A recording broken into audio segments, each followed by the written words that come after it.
こちらはスペクトラムテクノロジーが販売を開始しました初めての AWS を使った運行管理開発キットになります。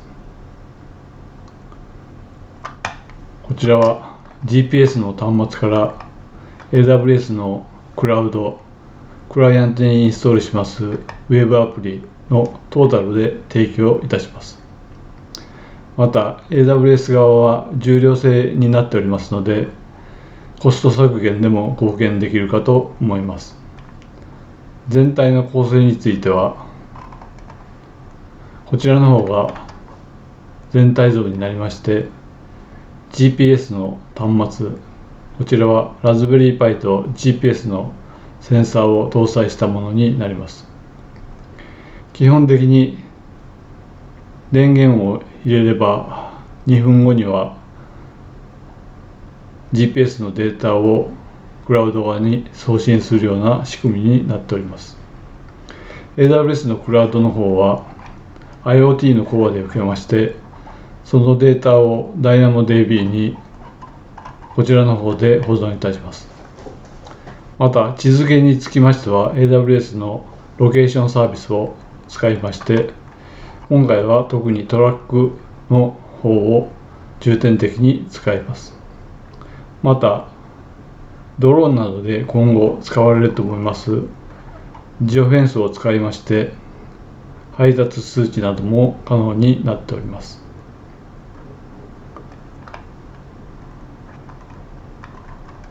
GPS の端末についてはこちらがラズベリーパイの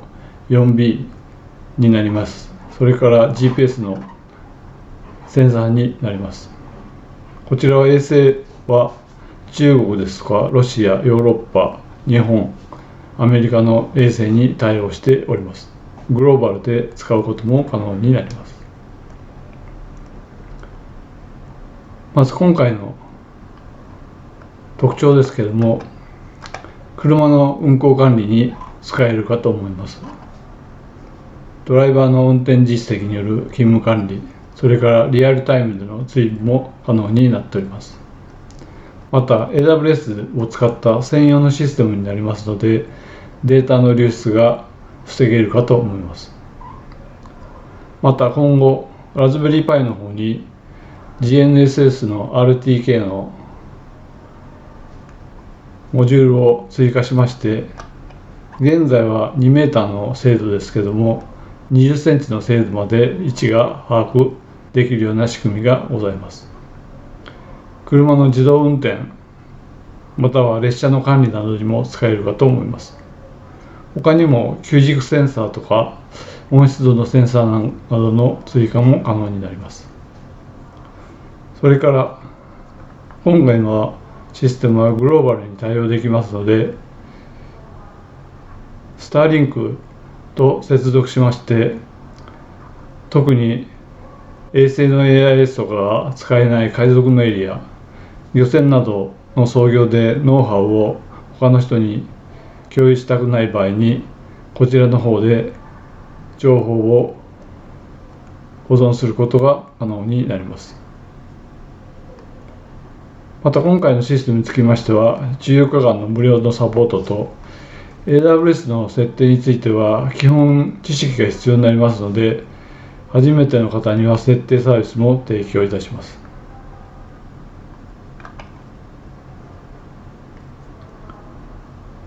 おすすめは車、バイクなど運行管理をしている会社の方々、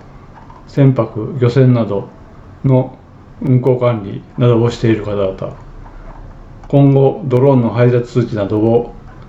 考えている方々、鉄道自動運転の遠隔監視などの考えている方々、それから既存の運行管理システムでコスト削減を図りたい方々にお使いすることができるかと思います。それではちょっと簡単なデモをやってみます。ちょっと機械的になりますけどもこちらが JavaScript を主体にして使うような仕組みになっております。それでこちらの方が現在の地図のデータになってまして現状ちょっと動かしてませんけど、現状の方はこちらの方で地表フェンスに囲まれた中に今車がいるような状態になります。それでは簡単にヒストリーを見てみます。これは2日前のデータになりますけども、このようにその時々の履歴を残すことが可能になります。AWS のこのロケーションのシステム自体が保存機能が30日間しかないので、それを補うためにも DynamoDB の方でデータを蓄積して運行管理に使えるように Power BI で提供をしております。詳しくは弊社のホームページをご覧いただければ幸いでございます。コスト比較のデータなども載せておりますので、ぜひご覧いただければ幸いです。以上になります。